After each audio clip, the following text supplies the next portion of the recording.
inputs coming in as Vijay's TVK alleges conspiracy. Tamil Nadu's top cop has now hit back. Police, in fact, have refuted all allegations made by Vijay's party. Tamil Nadu's top cop says all allegations made by TVK are baseless. Cops, in fact, are daring TVK to produce the proof of conspiracy that the party has spoken about in the petition that they have filed in the High Court. Let's go across to my colleague Pratibha for more on this. Pratibha, so their first reaction coming in from the top cop of Tamil Nadu, who is now refuting all allegations and specifically this charge of conspiracy by TVK.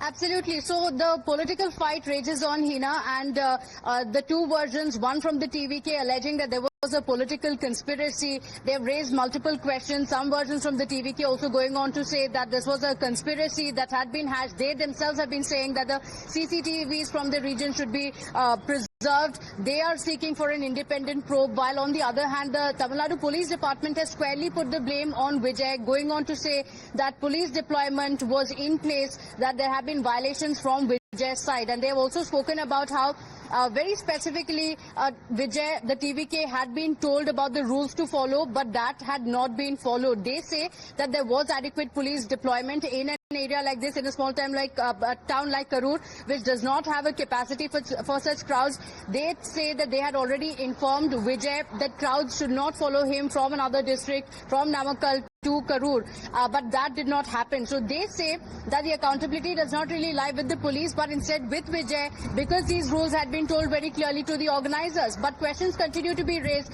If the police department says that violations took place, why didn't the police department actually act? And why is it that when they saw the crowd swelling, they immediately did not disperse the crowd? Absolutely. So there's this blame game that has now started. We'll see what happens next in the Madras High Court, in the High Court now. Thank you very much, both of you, for the moment, for joining us with your inputs on the story. We will slip in